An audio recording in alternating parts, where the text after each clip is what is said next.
নমস্কার বন্ধুরা, Shampa special kitchen with village food চ্যানেলে আপনাদের সকলকে স্বাগত। আশা করি আপনারা সবাই খুব ভালো আছেন। আবারও আমি আজকে চলে এসেছি একটি নতুন ভিডিও নিয়ে।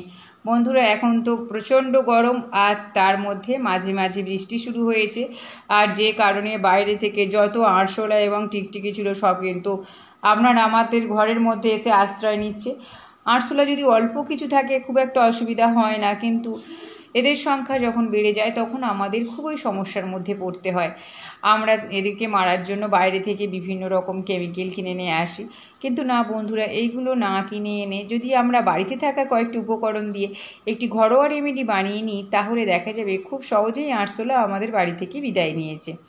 তাহলে চলুন বন্ধুরা, ভিডিওটি শেষ পর্যন্ত দেখে নেওয়া যায়। আর এই ধরনের নিত্য নতুন ভিডিও পেতে আমার এই চ্যানেলটিকে সাবস্ক্রাইব করবেন, লাইক করবেন, আর বন্ধুদের সাথে অনেক অনেক শেয়ার করবেন। আর যে সকল বন্ধুরা আমার এই চ্যানেলে নতুন, তাদেরকে আমার বিশেষ অনুরোধ, চ্যানেলটিকে সাবস্ক্রাইব করে পাশে থাকবেন। বন্ধুরা, এখানে আমি একটি পাত্র নিয়েছি, যে পাত্রটি আমার কোনো কাজে লাগে না। আপনারাও এইরকম একটি পাত্র নেবেন যেটা আপনারা ইউজ করেন না। এবার আমি এখানে নিয়ে নেব কফি পাউডার। আমি কফির একটা ছোট্ট প্যাকেট নিয়েছি। এই কফি পাউডারটা থেকে আমি এখন 1 চামচ কফি পাউডার নিয়ে নেব। কাঁচির সাহায্যে আমি কেটে নিচ্ছি, নিয়ে এখানে 1 চামচ মতো নিয়ে নেব। বন্ধুরা, এগুলো সবই কিন্তু আপনার আমাদের বাড়িতেই রয়েছে। এবার আমি এই কফি পাউডারের মধ্যে নিয়ে নেব বেকিং সোডা। এই বেকিং সোডাটা কিন্তু আমার ডেট এক্সপায়ার হয়ে গেছে। এই রকম ডেট এক্সপায়ার হওয়া বেকিং সোডা যদি আপনাদের বাড়িতে থাকেন, সেটা আপনারা এইভাবে কাজে লাগাতে পারবেন। বেকিং সোডা 1 চামচ আমি দিয়ে দিলাম। এবার আমি বেকিং সোডা আর কফি পাউডারটা ভালো করে মিশিয়ে নেব চামচের সাহায্যে। এইভাবে নেড়ে চেড়ে ভালো করে মিশিয়ে নিচ্ছি। এইভাবে নেড়ে চেড়ে ভালো করে মিশিয়ে নেওয়ার পর এবার আমি এখানে দিয়ে দেব ন্যাপথলিন। বন্ধুরা, ন্যাপথলিন তো আমার কম বেশি আমরা প্রত্যেকে ইউজ করে থাকি। জামা কাপড়ের মধ্যে রেখে দিই যাতে না পোকামাকড় কাটতে পারে। তাই এখানে আমি একটি হামানদিস্তা নিয়েছি, আর এখন আমি নিয়ে নিচ্ছি ন্যাপথলিন। এখানে 2টো ন্যাপথলিন আমি দেখাচ্ছি বন্ধুরা, কিন্তু আমি একটি ইউজ করব। এখানে একটা ন্যাপথলিন নিয়ে আমি ভালো করে এই হামানদিস্তার মধ্যে গুঁড়ো করে নেব। এই কাজটা আপনারা সিল কিংবা অন্য ভারী কোনো কিছু দিয়েও করতে পারেন। এইভাবে ভালো করে ন্যাপথলিনটা গুঁড়ো করে নিচ্ছি, যাতে কোনো রকমভাবে গোটা না থাকে। এই ন্যাপথলিন কিন্তু পোকামাকড় তাড়াতে ভীষণভাবে সাহায্য করে। আগেকার দিনে মা ঠাকুমারা কী করতো না, এইরকম ন্যাপথলিন নিয়ে আলমারির মধ্যে কোনো এক কৌটোর মধ্যে নিয়ে রেখে দিত, যাতে কোনো রকম পোকামাকড় কাপড় জামা না কাটতে পারে। এবার এখানে 1 চামচ ন্যাপথলিনের গুঁড়ো দিয়ে দিচ্ছি। ছোটো চামচের 1 চামচ মতো দিয়ে দিলাম। এবার আমি সমস্ত উপকরণ আবারও ভালো করে মিশিয়ে নিচ্ছি। এইভাবে মিশিয়ে নেওয়ার পর আমি এখানে ডেটল ইউজ করব। বন্ধুরা, ডেটল কিন্তু কম বেশি আমাদের প্রত্যেকেরই বাড়িতে থাকে, কারণ অনেকেই আছে ডেটল জলে দিয়ে স্নান করেন, আবার জামা কাপড় কাচার পর একটু ডেটল জলে ডুবিয়ে নেন। তাই ডেটল কিন্তু কম বেশি থাকে আমাদের কাছে। তাই এখানে 1 চামচ ডেটল আমি দিয়ে দিচ্ছি।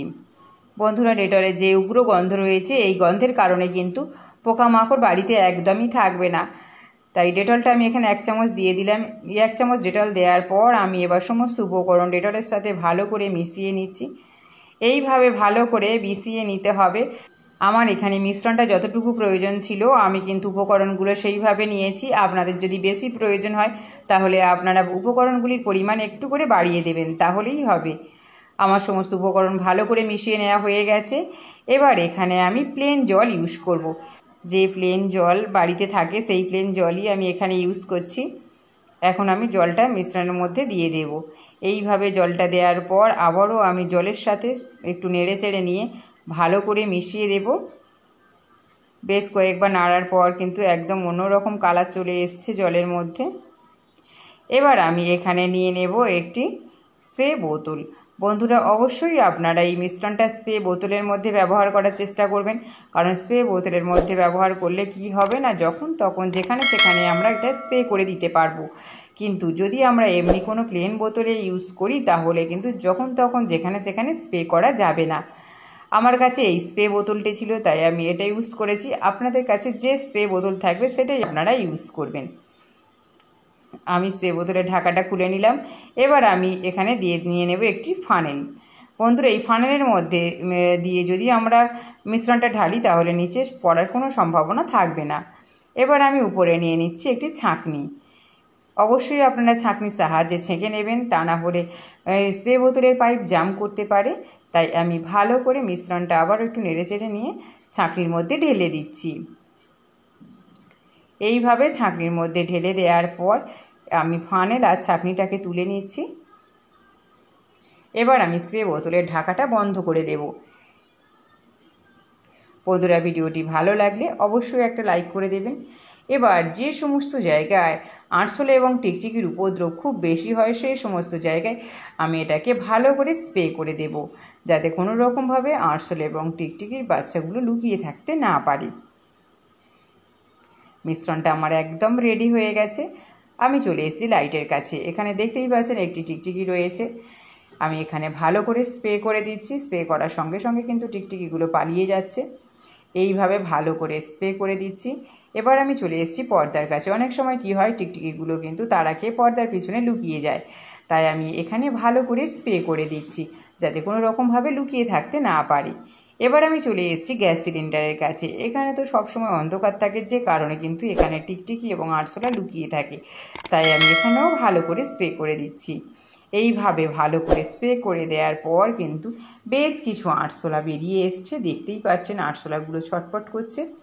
আপনারা একবার হলেও মিশ্রণটি ইউজ করে দেখতে পারেন। আশা করি খুব ভালো রেজাল্ট পাবেন। ভিডিওটি শেষ পর্যন্ত দেখার জন্য ধন্যবাদ।